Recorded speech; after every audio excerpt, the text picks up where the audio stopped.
The communication, if you're trying to communicate with him and it's going deleted, deleted, deleted, deleted, deleted, that's ineffective. But if you're communicating something to him and you can get him a response that says, that might be something I want to hear more about, or no, thank you, I'm not interested. That means that the communication was so precise from an outbound perspective that he took the time to either say yay or nay. That's what outbound should be doing. Not 95% of the time just getting it thrown into the trash, thrown into the trash, thrown into the trash. So if your outbound is only getting no solicited response or zero, it's bad outbound. It's bad. And at what point do you wake up and you realize, all right, this is ineffective?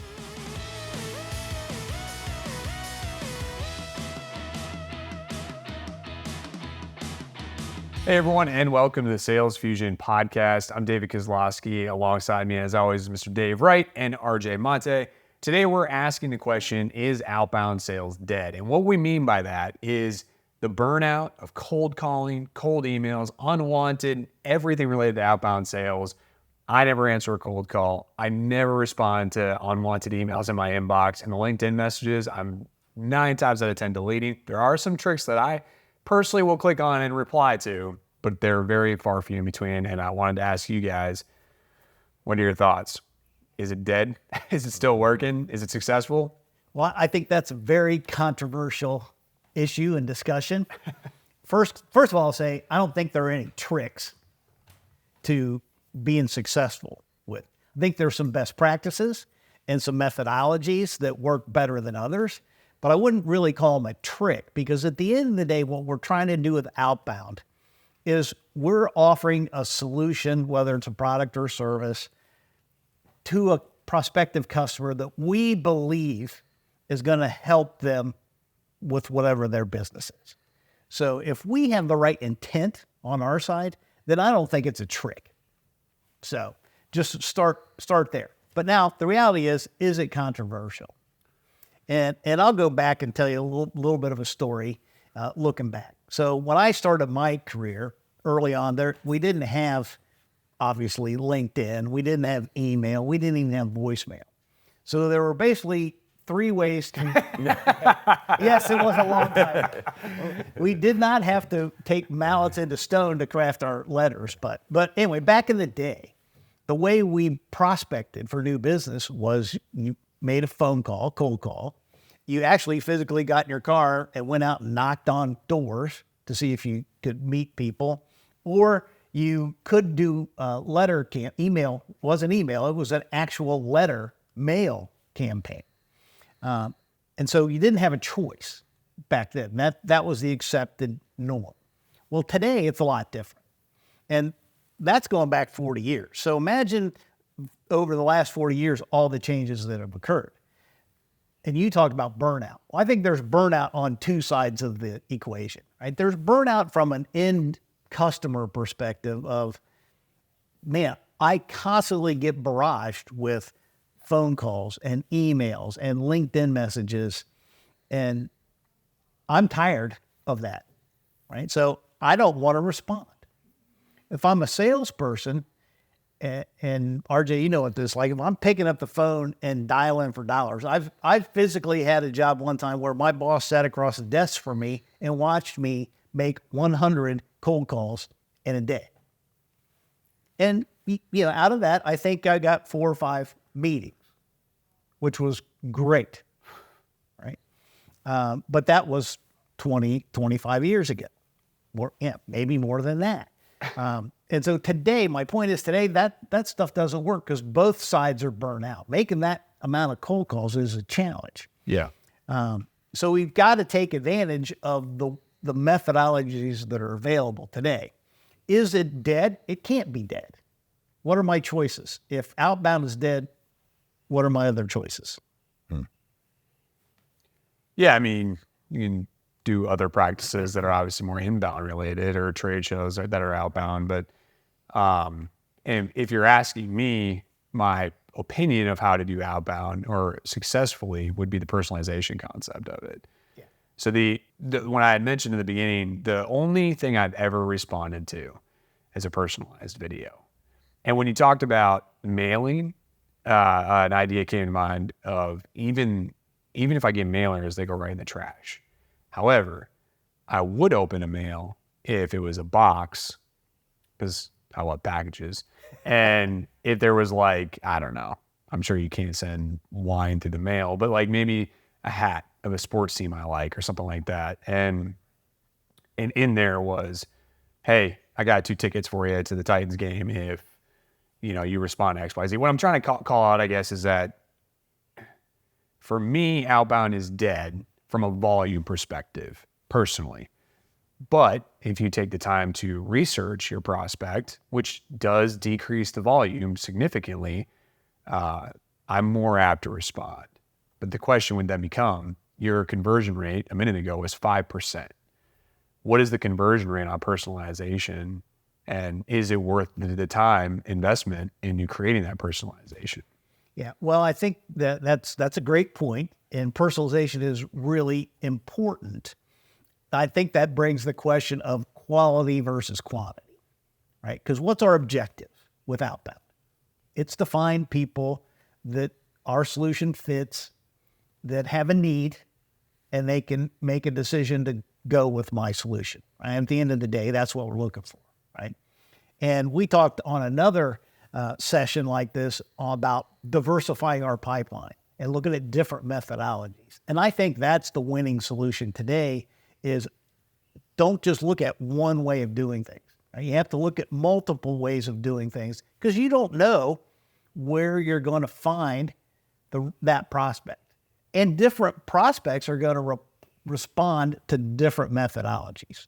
Right? Would you agree with that? Yeah. Okay? Yes. Yeah. Yeah. The reality. So we have to kind of look at the question from the very top. Is Outbound dead? And you have to ask yourself, well, what's the condition that customers have worked themselves into that would make Outbound have significant hurdles, right? So there's a lot of automation and there's a lot of safeguards for customers to not get Outbound where salespeople think they're going to receive it. Could be a phone call, could be an email, could be a cold message on LinkedIn, right? All these customers are fatigued. I think that we've agreed to use that word with just too many messages coming across. So then you have to say, all right, are we perpetuating that? And yeah, we are perpetuating it because a lot of the tooling that is currently in place is for volume. And when you get volume across a big spectrum, you start to get a degraded response rate. I think that the industry average for outbound emails within a campaign or a sequence to be open is like 2.3, 2.7%. A lot of people are doing like 1.5%. And the issue with that is there's metrics behind it that say you must do 250 outbounds per week. Well, if you have 25 clients and you're doing 250 outbound messages per week, what you're doing is you're getting into a wheel on a cycle of just hitting that customer, because there's only so many people in an organization that your message is going to resonate with. Right. And then you're going right into spam. So the conversation becomes, all right, how can you be more targeted? Is there a level of personalization and or is there a degree of separation from that client where you might be able to work through a business partner or work through an adjacent relationship that you have with some? That's going to become more popular, more consorted from an effort in saying, all right, hey, look, we want to grow our business. And we know that we have 25 clients that we want to contact in a quarter. And even if we can get, a 50% return rate on those 25 clients, that's going to be more beneficial both to the buyer and to the person trying to position a product than just saying volume, volume, volume, volume. So the reality is garbage in. If we keep going down this path, if your organization keeps going down a path of volume, volume, volume, garbage in, garbage out, you're not going to have the quality leads. Now there is customers, and I will tell you this, I've experienced it specifically where I said, what was the final turning point for you to pick up the phone and call me back or to respond to an email? And it was in a sequence of messages over a period of time, probably like 45 days, where I said, hey, Mike, this is why this is going to be valuable to you. I think that, if we were to spend some time together and I had the opportunity to explain it to you, it might be, good for the organization. Nothing. A follow-up, 2 weeks later, hey, Mike, I just wanted to try this again. This is why I think it would be applicable to you in your role at your organization, and here would be potentially the outcome. If you're open to a coffee, let me know. nothing. And then the third time was a phone call. And he finally picked up the phone. He goes, you know what? I had to speak with you. I'm going to give you 25 minutes to come in, pitch me on why you think that this would be valuable, and we can have a face-to-face. I ended up doing a lot of business with that guy. So the net of it is, with persistence, with personalization, with, actually having a reoccurring feeling like that the solution is helpful, it's educational, you can get that. But I've had a handful of customers out of hundreds of customers that said, you know what, I'll spend the time with you, let's get together. If they're not that type of customer, you have to lead with the material that you obviously say is so important and we agree on, which is educational material. We're all consumers, we're all looking, we're all understanding, we're doing the research. And a lot of times, and then I can end on this, it's funny because a customer will finally, basically do outbound into the manufacturer, into the service provider, and then they'll be confronted with a sales rep who is trying to make that their inbound or outbound lead, and then they actually even hurt the sale worse. I have a friend up in Montreal who runs his own business, and he's like, dude, I knew I needed to go to this CRM. I did the research. I wanted to buy it. I reached out to the rep, and then the rep basically stopped the deal. Which is, kind of sometimes what you get as well, depending upon... Wait, how exactly did the rep stop the deal?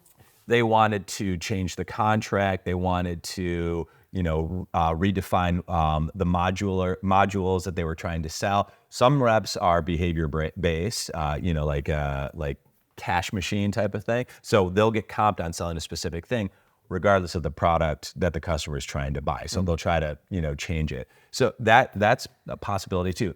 This goes back to one other thing. Outbound is difficult. It's not dead, but it needs to be viewed at from a leadership perspective in the right light. And then once you kind of understand, what your realistic goals are for that, you also have to have critical focus on what I believe, and we talked about yesterday, is your best customer is a returning customer. Yeah. Nurture that. A lot of organizations have gotten past like, they're installed, let's go get more, right? We want to become a unicorn. We want to make that $1 billion valuation. And the way that we do that is net new, get the logos at all costs. And that has created a stigma within all organizations that say, hey, look, that's not what we want to deal with. Yeah. If we try to put this in perspective of who are we addressing this conversation to, it would be CEOs or founders of healthcare technology startups. Right? And in that position, they're looking to grow the business, right? And they might be looking for their first customer or their first handful of customers. So do you see anything different in that type of environment versus, I work for a mature company with a recognized value proposition and a industry reputation? Mm-hmm. Yeah. Yeah. Well, so, we go back to this old adage of if you're selling a product that's ready for prime time and you can establish a repeatable process and is very clear to define, what the total cost of ownership is or how it impacts revenue for the organization, yeah, those become more rote. If you're trying to get a net new customer and, obviously I've heard you use the word nurture, like there's so much needs to happen before they even, cut that first invoice. You really need to make sure that there's a firm understanding and that they can believe that you're in it and know that you're in it for the long haul in order to make their organization successful or more operationally efficient. So yeah, there needs to be a level of like, hey, look, we want to be real business partners, and that's thrown around so loosely, like, oh, let's partner, let's be a business partner. And that, comes from a mix of outbound, but then obviously if you're awarded the opportunity to meet with that person face-to-face, spending the time, showing up.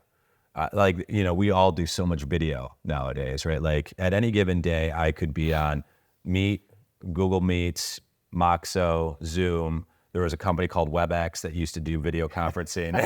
Heard of them. And, even though it's an efficient way in order for me to sit at my desk and meet with 3, 5, 6 clients in a day, that comes with its own set of challenges, right? There is nothing that will ever replace the opportunity of me sitting down with you and genuinely spending time with you, understanding where you're coming from, where you want to go and the needs that my organization might be able to help you achieve. Yeah. And there's some cases where that makes financial sense, and there's some where it doesn't. Right. That's right. But that's further down the sales process, absolutely. So from an outbound is dead perspective, I think we're really focusing on top of funnel, right? Lead generation, or SDR, BDR type of activity. And one point I wanted to bring up is it doesn't matter the activity, especially in outbound though. It's about value, right? What value can we bring to this prospective customer? And I've got to be able to demonstrate that. No matter what method I'm trying to reach my prospective customers with, they have to be able to understand what we do, what we can help them with, and they have to have a problem they're trying to solve. Right? If they don't have a problem they're trying to solve, I'm probably not going to convince them that I've got something that can help. Now, that's a great way to sell if I can let the prospect know about problems they don't even know that they have. Mm-hmm. But that's a totally different thing. But to add the value and demonstrate that value, no matter what the outbound methodology is, I think that's really critical. And we all know it's been happening for the last 10 years or maybe a little bit longer, the whole concept of an educated buyer and doing their own research. And, they're depending on whose study you read, right? They're 67% of the way through the buying process by doing their own research. Well, that's where the marketing and the educational materials come into play. So I see a huge combination of benefit between whatever my outbound method is, whether it's cold calls or email campaign or LinkedIn or videos or some combination of the above.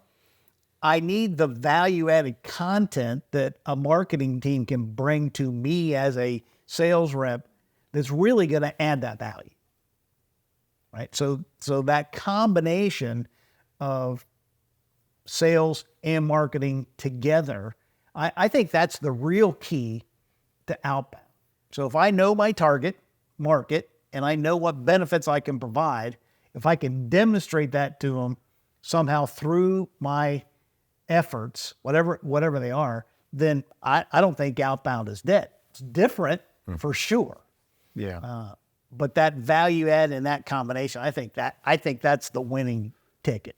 It still sounds like the outbound efforts, even when you add marketing mix, I feel like that increases the opportunity for personalization. Because if I'm reaching out to you and I know that I have marketing collateral, that'd be a blog, a video, whatever, I want that to relate to you and your business and how it benefits you. To say, hey, Dave, I don't want to waste your time and I'm not going to try to sell you something right now, but I do think that this blog or this video is actually helpful for your business based on XYZ. And XYZ is a direct correlation to your business and a struggle you may or may not be facing. That is my assumption. Yeah. I also personally I like when people aren't trying to sell me, rather they're trying to help educate me. So I've gotten in a previous role, I've gotten LinkedIn messages that were audits of my website, being able to do like a video call saying, hey, here's some things I noticed. Here's some quick fixes that you guys can utilize. Regardless if they're right or wrong, I usually spend the time to talk to them afterwards to say, yeah, I'll jump on a call with you because clearly you're informed, you're trying to be informed. And then in the call, one of my experiences was that the guy just spent time kind of going over it and saying, here's all the things you can fix. If you got a team, fix it. And if you don't, we're more than happy to talk to you about fixing it for you. And that gave me the option of like, I trust this person. I'm going to save their info. I'm going to follow on LinkedIn, whatever. And in the future, if I need help, this guy wasn't trying to like hammer it down my throat. He was like, hey, look, here's some advice. Take it or leave it. I implemented it because I did agree with it. And then in the future, if I need somebody, I'm going to call him. Yeah. Yeah. 'Cause I trust him. And that's where the outbound does demonstrate a value to the prospect. 100%. Yeah. Yeah. Well, one of the things I was thinking about, and we'll bat this one around a little bit. So depending on which study you read, it takes an average of 9 touches before a prospect will respond, if they're going to. And the information in the industry says that if they're going to respond, there's a high likelihood it's going to be in the first 2 weeks of some type of prospecting engagement like you referenced earlier, RJ. So I have to consider that. Now, that doesn't mean I want to pound the heck out of people. I mean, I get, gosh, I don't know, 10 requests a day, email, LinkedIn, whatever, maybe more, with all kinds of various techniques. And eventually, if I'm not interested, I'll respond back and say, I'm not interested. Sure. That's really the best thing that can happen to me as an outbound rep is tell me that you're not interested, right? But if I'm adding value, I'm probably not going to get that message, right? So the point is, it takes some consistency, it takes some targeting, it takes some effort and some different methodologies. But if I'm back to adding that value, then I'm going to get some response, right? And that's where I think it's kind of in your heart, in your intent of doing your job as an outbound rep, right? It's not about bugging people. I once had a rep that worked for me years ago who believed that it took 6 contacts with somebody to get a meeting. But if she got interest after 3 meetings, she's like 3 tries, she would be like, well, they're not ready yet. Let's not meet with them. Like, whoa, time out. If you don't have to have 6 contacts, right? Yeah. If they're ready after 2, then let's go meet with them. So, but in my own personal experience, one of the vendors, very prominent vendor in the industry today, I'd reached out to gather some information from them, and they put me in their sequence. Wasn't really personalized, but I went back and actually looked. It was the 9th email that finally got my attention. But it was because the topic and the headline or the subject line of that email was something that resonated with me, that I was interested in. I'm like, oh yeah, I want to pursue that. Right. So the strategy of your outbound process, to me, is what's critically important. My assumption is that was an automated process that you were getting reached out to about. I assume it was, yeah. Interesting. So let's key into that real quick, because you said something that I think is a lot of things that are very valuable, but you had communication. You had said that if a customer responds and says, no, thank you, that's a good thing. And I totally agree with that. The communication, if you're trying to communicate with him and it's going deleted, deleted, deleted, deleted, deleted, that's ineffective. But if you're communicating something to him and you can get him a response that says, that might be something I want to hear more about, or no, thank you, I'm not interested, that means that the communication was so precise from an outbound perspective that he took the time to either say yay or nay. That's what outbound should be doing.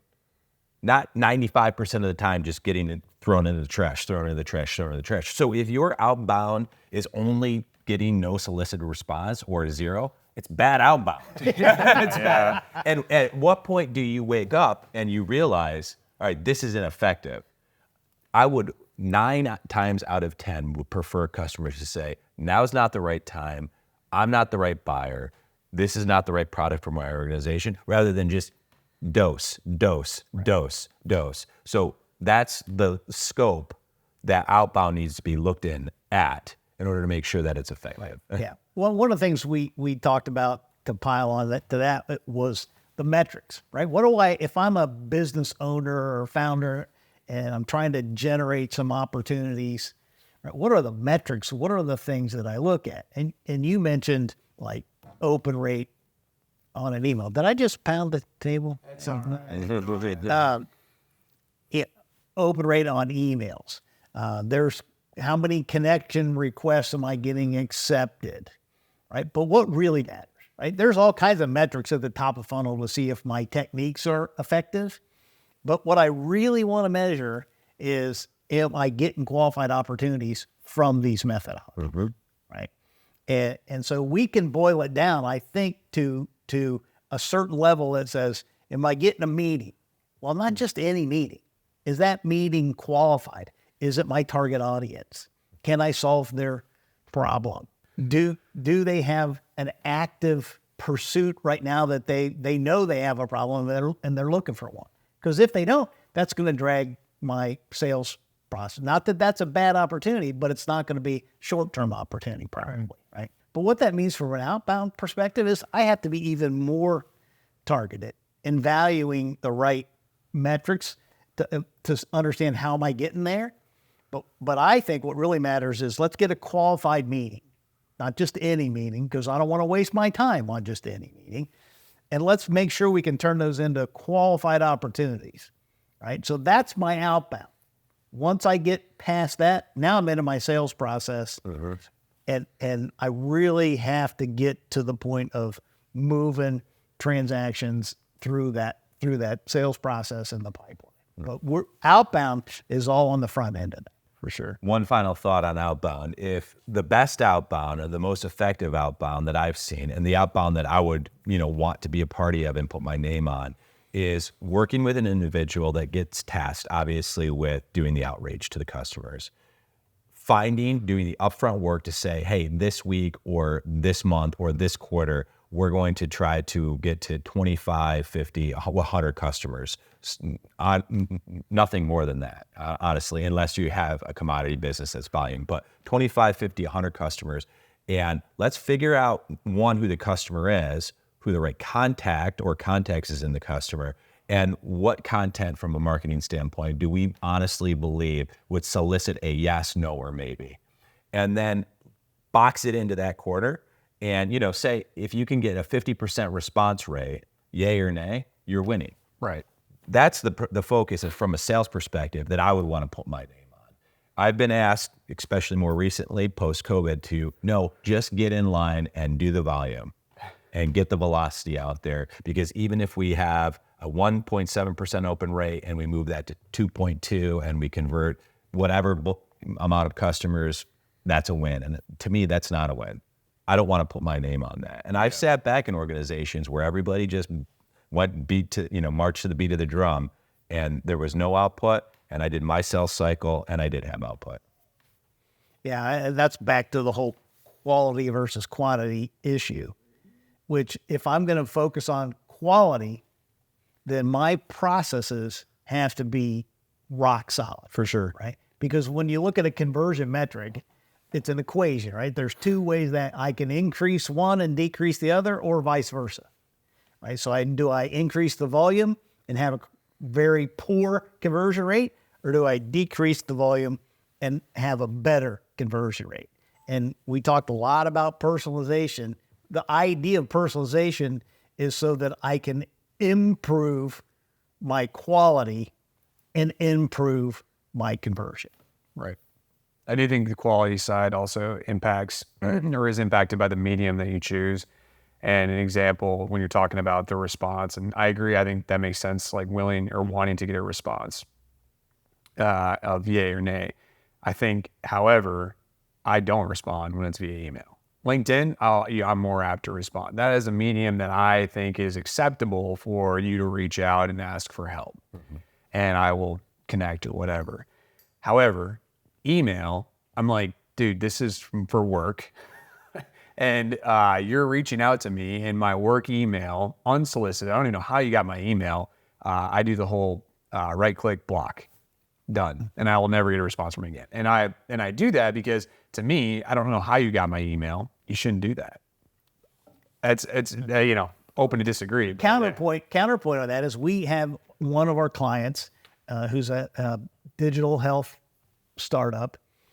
One of their business development reps has, in the past 6 months, a 56% open rate on his outbound email, which is astronomical. Yeah. It's pretty So awesome. what does that tell you? It's worked for him. Well, the message, to me, it tells me that the message is resonating with his target audience. For sure. Right. So that demonstrates everything I think we've been talking about. Right. Yeah. And it's the old adage, right message, right time, right person. Yeah. There's some technical things in there. So that's good. Awesome. After everything you've heard today, if you have any questions about your outbound efforts, as you can see, it's not dead exactly. If you need some help, you can reach out to salesfusionpro.com. Again, I'm David Kozlowski. Thanks so much for listening to the Sales Fusion podcast. Take care.